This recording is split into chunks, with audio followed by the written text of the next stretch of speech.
നമസ്കാരം. ആർഭാട വിവാഹങ്ങൾ ആവശ്യമോ എന്ന വിഷയമാണ് ഈ ആഴ്ച ഞങ്ങൾക്കും പറയാനുണ്ട് ചർച്ച ചെയ്യുന്നത്. ശരാശരി 80 ടൺ സ്വർണ്ണമാണ് ഒരു വർഷം കേരളത്തിലെ വിവാഹ കമ്പോളത്തിൽ കൈമാറ്റം ചെയ്യപ്പെടുന്നത്. ഇത് 2 വർഷം മുമ്പുള്ള കണക്കാണ്. ഇതിനു മുകളിലാണ് ഇപ്പോൾ കൈമാറ്റം ചെയ്യപ്പെടുന്ന സ്വർണം. കേരളത്തിലെ വാഹന, ഭവന, വിദ്യാഭ്യാസ വായ്പകൾക്ക് ഒപ്പം പെൺമക്കളുടെ വിവാഹം നടത്താനും വായ്പകൾ എടുക്കുന്ന സമൂഹമാണ് നമ്മുടേത്. വിവാഹം ഒരു കമ്പോളമായാൽ അതിൽ ആഡംബരം ഒട്ടും അതിശയോക്തിപരമല്ല. എങ്കിലും ആഡംബര വിവാഹങ്ങളിൽ മലയാളി അസ്വസ്ഥരാകുന്നത് എന്തുകൊണ്ടാണ്? തന്നാൽ കഴിയുന്ന ആഡംബരം അവരവരുടെ വിവാഹത്തിൽ എല്ലാവരും കാണിക്കാറില്ലേ? എന്താണ് ആഡംബരത്തിൻ്റെ മാനദണ്ഡം? പൊതുസമൂഹത്തിൽ ആഡംബരം സൃഷ്ടിക്കുന്ന പ്രതിസന്ധികൾ എന്തെല്ലാമാണ്? രാഷ്ട്രീയ നേതാക്കൾ മാത്രം ആഡംബര മുക്തരായാൽ മതിയോ? തുടങ്ങി നിരവധി ചോദ്യങ്ങൾക്ക് പ്രേക്ഷകരുടെ അഭിപ്രായം തേടുകയാണ് ഈ ആഴ്ച ഞങ്ങൾക്കും പറയാനുണ്ട്. ഈ വിഷയത്തിൽ അതിഥികളായി എത്തിയിരിക്കുന്നത് M V Govindan master, CPM secretariat അംഗം, പി മായ വനിതാ കമ്മീഷൻ അഭിഭാഷക, സോന നായർ ചലച്ചിത്ര താരം, ബിന്ദു കൃഷ്ണ മഹിളാ കോൺഗ്രസിൻ്റെ അധ്യക്ഷ, പ്രവീൺ പരമേശ്വരൻ മാനേജിംഗ് വിദഗ്ധൻ, ഒപ്പം അഡ്വക്കേറ്റ് അമൃത റഹീം നവമാധ്യമ പ്രവർത്തകയും അഭിഭാഷകയും. നമ്മുടെ നാട്ടിൽ ഈ വിഷയം ഇതാദ്യമല്ല ചർച്ച ചെയ്യപ്പെടുന്നത്.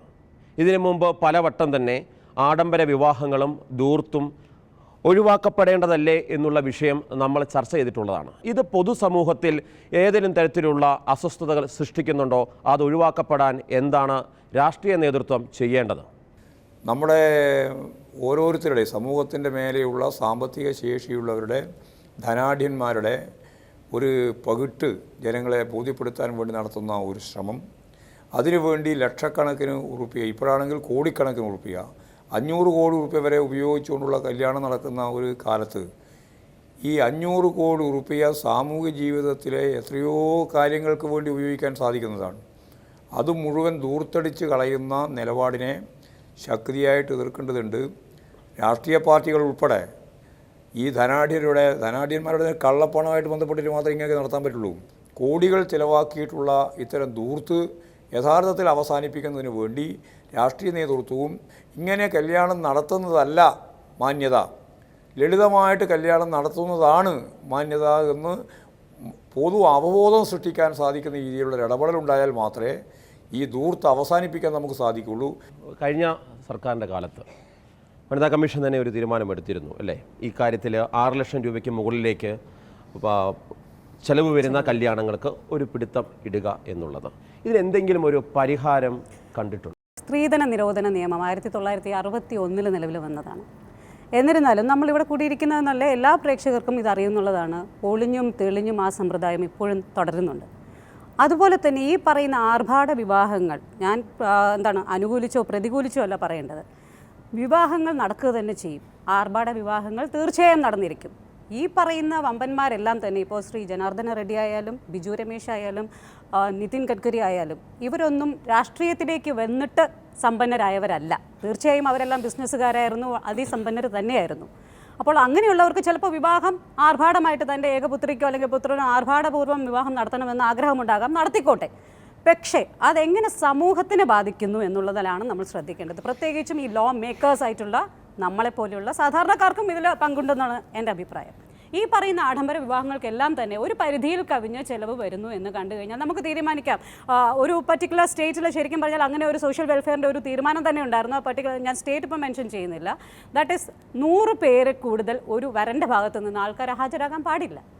അല്ലെങ്കിൽ 2 പാർട്ടിയും കൂടെ ചേർന്ന് കഴിഞ്ഞാൽ 200 പേര് അതിൽ നിർത്തുക. അതിനധികം വരുന്ന ഓരോ ഇൻവൈറ്റിക്കും ടാക്സ് ചുമത്തുക. അപ്പോൾ ഇങ്ങനെ വരുമ്പോൾ ഈ റിസോഴ്സസ് തിരിച്ച് സമൂഹത്തിലേക്ക് എത്തുക, അതിനുവേണ്ടി ടാക്സസ് ചുമത്തുക. സോന നായർ, പക്ഷേ ചലച്ചിത്ര താരങ്ങൾ, ബിസിനസ്സുകാർ, ഇവരൊക്കെയാണ് ഈ ആഡംബര വിവാഹത്തിൻ്റെ പ്രധാന കക്ഷികൾ. അതിലേക്ക് രാഷ്ട്രീയ നേതൃത്വം വരുമ്പോഴാണ് അത് വാർത്തയാകുക. ഇത്തരം ആർഭാട വിവാഹങ്ങൾ പൊതുസമൂഹത്തിന് ദോഷകരമാണ് എന്നുള്ള അഭിപ്രായമുണ്ടോ? ആർഭാട വിവാഹങ്ങൾ ഒരു പരിധിവരെ പൊതുസമൂഹത്തിന് ദോഷകരമെന്ന് ഞാൻ പറയില്ല. ഇതെല്ലാം ഒരു വ്യക്തി സ്വാതന്ത്ര്യമാണ്. ഇപ്പം സ്ത്രീ വിമോചന സംഭവത്തിന് തന്നെ ഒരു പരിധി ഒരു കുറേ സ്ത്രീക്കൂട്ടം ധാരാളം പ്രസംഗിക്കാനുണ്ട്, പക്ഷെ പ്രാക്ടിക്കലി അത് ഒന്നും അനുഭവത്തിൽ പെടുന്നില്ല. അപ്പോൾ അത്തരം ധാരാളം അനുഭവങ്ങളാണ് ഡെയിലി നമ്മൾ കണ്ടുകൊണ്ടിരിക്കുന്നത്. പിന്നെ ഈ ആർഭാട വിവാഹങ്ങൾ എനിക്ക് ഒരുപാട് എൻ്റെ സുഹൃത്തുക്കളുടെ മക്കൾ അത്തരം വിവാഹങ്ങളിൽ ഒരുപാട് പങ്കെടുത്തിട്ടുള്ള ഒരു വ്യക്തിയാണ്. പക്ഷേ എനിക്ക് തോന്നുന്നത് സമൂഹത്തിൽ ഇപ്പോൾ നേരത്തെ പറഞ്ഞ പോലെ ഈ ഒരു ടാക്സ് നമ്മൾ ചുമത്തി കഴിഞ്ഞു കഴിഞ്ഞാൽ അതും ഒരു പരിധി വരെ സൊസൈറ്റിക്ക് അത് കൂടുതൽ നല്ല കാര്യങ്ങളാകും, അല്ലെങ്കിൽ മറ്റുള്ളവർക്കും കൂടെ അതൊരു നല്ല ഗവൺമെൻറ് അത്തരം ഒരു ടാക്സ് ഇത് ചെയ്തു കഴിഞ്ഞാൽ അത് ബാക്കിയുള്ളവർക്കും കൂടെ അതൊരു നല്ല സംഭവമാണ് എന്ന് പറയാം. പക്ഷേ എന്നിരുന്നാലും ഇത്തരം ആർഭാട വിവാഹങ്ങൾ നടത്തിപ്പിക്കുന്ന വ്യക്തികളാവട്ടെ അവരെല്ലാം ഒരുപാട് ചാരിറ്റി പ്രവർത്തനങ്ങളും ഇതിനോടൊപ്പം ചെയ്യുന്നുണ്ട്, വളരെ ഹിഡനായിട്ട്. അപ്പം അത് തന്നെ അത്രയും ഒരു സാധനം തന്നെ ഇക്വലൈസ് ചെയ്ത് പോവുകയാണ് അവിടെ. അപ്പം നമ്മൾ കാണുന്നത് ആർഭാട വിവാഹമാണെങ്കിലും അവർ മറഞ്ഞു നിന്ന് ഒരുപാട് ഇത്തരം സംഭവങ്ങൾ ചെയ്യുന്നുണ്ട്. അപ്പം അതുകൊണ്ട് തന്നെ എനിക്ക് ഉള്ളത് സ്വന്തം മകൾക്കോ മകനോ വേണ്ടിയിട്ട് ചെയ്യുന്നതിനോട് താല്പര്യം. അത് നമ്മൾ കുറ്റം പറയുന്നതിൽ കാര്യമില്ല. ഇതൊന്നും നമുക്ക് പറ്റാത്തത് കൊണ്ടാണ് ഒരു പരിധി വരെ നമ്മൾ ഇതിനെ ഒന്ന് അടച്ചാക്ഷേപിക്കുകയും എന്ന് എനിക്ക് തോന്നാറുണ്ട്. കാരണം ഇത് മൊത്തത്തിൽ ഞാൻ ഇതിനൊരു ആർഭാട സംഭവം വലിയൊരു സംഭവത്തോ ഞാൻ പറയുന്നില്ല. ഇപ്പം പെട്ടെന്ന് പാവപ്പെട്ട ഒരു വ്യക്തി ലോട്ടറി അടിച്ചിട്ട് വളരെ ദുരിതമായി അനുഭവിക്കുന്ന ഒരു വ്യക്തി പെട്ടെന്ന് അവന് കയ്യിൽ കുറേ കോടികൾ കിട്ടിയിട്ട് അവൻ ഒരുപാട് ആർഭാട ജീവിതം കാണിച്ചിട്ട് പിന്നെ ഒരു അവസരത്തിൽ കയ്യിൽ ഒന്നും ഇല്ലാതിരിക്കുന്ന ഒരു അവസരത്തിലാണ് നമ്മൾ പറയുന്നത് എന്തോ ഒരു ആർഭാട ജീവിതമാണെന്ന്. ഇത് വെള്ളിക്കറണ്ടിയിൽ അല്ലെങ്കിൽ സ്വർണ്ണക്കറണ്ടിയിലേ ജനിക്കുന്ന വ്യക്തികൾക്ക് നമുക്ക് എന്ത് ചെയ്യാൻ പറ്റും?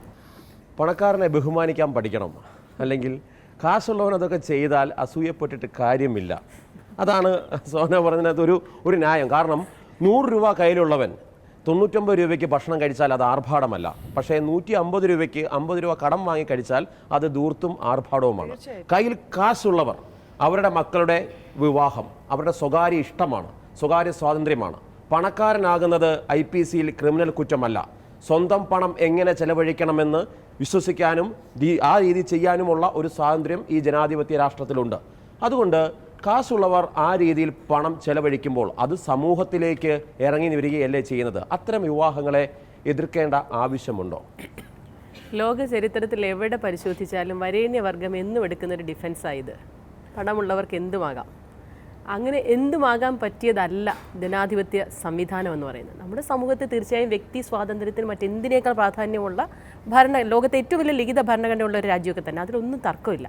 പക്ഷേ ആ വ്യക്തി സ്വാതന്ത്ര്യം നമ്മുടെ ഒരു ലിമിറ്റ് കഴിഞ്ഞ് ഒരു പബ്ലിക് ഇൻട്രസ്റ്റിന് വിരുദ്ധമാകുന്നത് എവിടെയോ അവിടെ അതിനെ നമ്മൾ തടയണം. ഇപ്പോൾ തിരുവനന്തപുരത്ത് നടന്ന വിവാഹം എനിക്ക് ഏറ്റവും അടുപ്പമുള്ള വ്യക്തിയുമായി ബന്ധപ്പെട്ട വിവാഹമാണ്. പക്ഷെ ഞങ്ങളൊക്കെ അതിൽ നിന്ന് വിട്ടുന്ന എന്താ? അദ്ദേഹത്തോട് വ്യക്തിപരമായ വലിയ താല്പര്യവും ഇഷ്ടവും ഞങ്ങൾക്ക് തിരിച്ചൊക്കെ ഉള്ളതാണ്. പക്ഷെ അത് സമൂഹത്തിന് ദോഷകരമായൊരു സന്ദേശം നൽകുന്നതാ.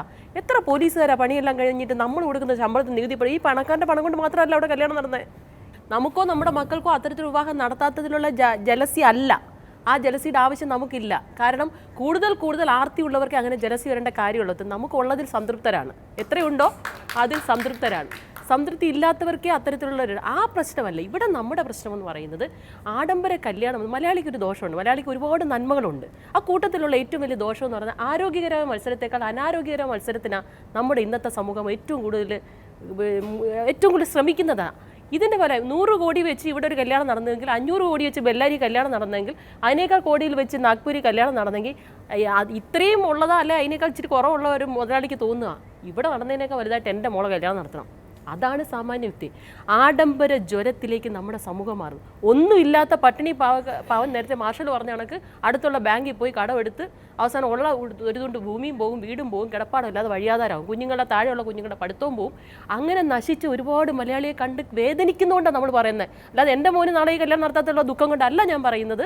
തീർച്ചയായും ഇത്തരം കാര്യങ്ങളെ നിയന്ത്രിക്കാൻ മായ നേരത്തെ സൂചിപ്പിച്ചതുപോലെയുള്ള നിയമങ്ങൾ ഈ രാജ്യത്ത് അനിവാര്യമാണ്. നിയമങ്ങൾ ഉണ്ടാകുന്ന കാലഘട്ടത്തിനനുസരിച്ചാണ്. വിവാഹം എന്ന് പറയുന്ന സാധനം ലളിതമായി നടത്തുകയും ഇത്തരം ആഡംബരങ്ങൾ എന്നുള്ളത് മറ്റ് ആവശ്യങ്ങൾക്ക് വേണ്ടി, നേരത്തെ ഗോവിന്ദമാഷ് പറഞ്ഞ പോലെ മറ്റ് ആവശ്യങ്ങൾക്ക് വേണ്ടി അത് വിനിയോഗിക്കപ്പെടുകയും ചെയ്യുന്ന ഒരു കൾച്ചർ, ആ ഒരു സംസ്കാരം മലയാളിക്കുണ്ടാകണം എന്നാണ് ഒരു അഭിപ്രായം. മറ്റൊന്ന്, ലോകത്തിലെ സ്വർണ്ണ വിപണിയുടെ 4-1 കേരളമാണ്. ഈ കുഞ്ഞു കേരളം. കേരളത്തിലെ വീട്ടമ്മമാരുടെ കഴുത്തി കിടക്കുന്നതും കാതി കിടക്കുന്നതും ലോക്കറിൽ ഇരിക്കുന്നതുമായിട്ടുള്ള സ്വർണം എടുത്തു വെച്ചാൽ സിംഗപ്പൂരിനെക്കാട്ടിലും വലുത് വരും കേരളത്തിൻ്റെ സാമ്പത്തിക ഘടന എന്നൊരു പഠനമുണ്ട്.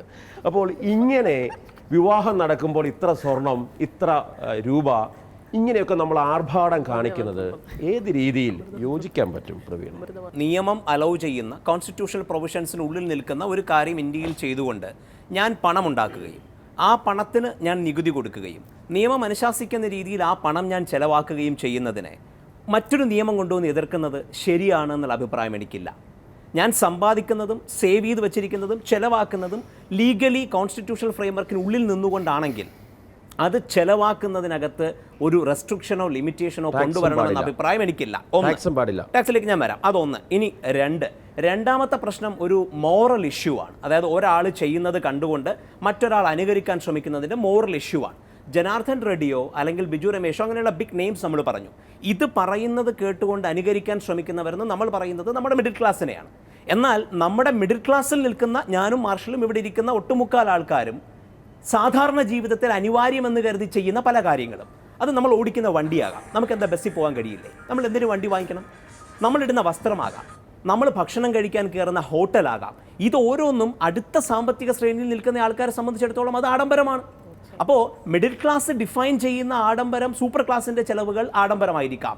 നമ്മുടെ തൊട്ട് താഴെ നിൽക്കുന്ന മറ്റൊരു ക്ലാസ് നമ്മൾ ചെയ്യുന്ന ഓരോ കാര്യത്തിനും ഡിഫൈൻ ചെയ്യുന്നത്, ഇപ്പോൾ നമ്മൾ ഇട്ടിരിക്കുന്ന വാച്ച്, തൊട്ടടുത്ത് നിൽക്കുന്ന ഒരാളോട് സമയം ചോദിച്ചാൽ പോരെ, ഈ വാച്ച് അല്ലെങ്കിൽ 150 രൂപയ്ക്ക് നമുക്ക് കിട്ടുമല്ലോ, എന്തിന് 1500 രൂപയുടെ വാച്ച് വാങ്ങണം, 10,000 രൂപയുടെ വാച്ച് വാങ്ങണം? അത് ആഡംബരമല്ലേ? അപ്പോൾ ആഡംബരം എന്ത് എന്ന കമ്പാരിസണിലേക്ക് എടുക്കുമ്പോൾ നമുക്ക് ഈ ചിലവുകൾ ആഡംബരമായിരിക്കാം. പക്ഷേ നമ്മൾ ഇന്ന് ഏറ്റവും അനിവാര്യമെന്ന് കരുതുന്ന പല ചിലവുകളും നമ്മുടെ താഴെ നിൽക്കുന്ന മറ്റൊരു ക്ലാസ്സിനെ സംബന്ധിച്ചിടത്തോളം അത് അവരെ സംബന്ധിച്ചിടത്തോളം ആഡംബരമാണ്. ഇവിടെ വിവാഹത്തിന് മാത്രം ആഡംബരം പാടില്ല എന്ന് പറയുന്നതിനകത്ത് അർത്ഥമുണ്ടോ എന്നുള്ളത് നമ്മൾ ചിന്തിക്കണം. ഇനി മൂന്നാമത്തെ കാര്യം, ഈ ചെലവുകൾ കൊണ്ട് ഒരു കാരണവുമില്ല നമ്മൾ കരുതരുത്. ഇന്ത്യയിലെ മൊത്തം ഇൻഡസ്ട്രി സ്റ്റാറ്റസ് എടുത്തു കഴിഞ്ഞാൽ ഈ മാരേജ് ഒരു വലിയ ഇൻഡസ്ട്രിയാണ്. ഇൻഡസ്ട്രിയെ തെറ്റാണെന്ന് ഇവിടെ ആരും വിളിക്കുമെന്ന് എനിക്ക് തോന്നുന്നില്ല. ആ ഇൻഡസ്ട്രിയിൽ ഒരു വർഷത്തത് ഏതാണ്ട് 1,60,000 കോടി രൂപയുടെ ഇൻഡസ്ട്രിയാണിത്. അവിടെ നമ്മളൊരു ബ്ലോക്ക് ഇടുകയോ അല്ലെങ്കിൽ ഇതിനെ പരിപൂർണമായി തടയാനോ പോയി കഴിഞ്ഞാൽ ഈ പറയുന്ന ഇത്രയും ആൾക്കാരെ മറ്റൊരിടത്ത് സബ്സ്റ്റിറ്റ്യൂട്ട് ചെയ്യാൻ കൂടെ തയ്യാറാകാൻ നമുക്ക് കഴിയണം.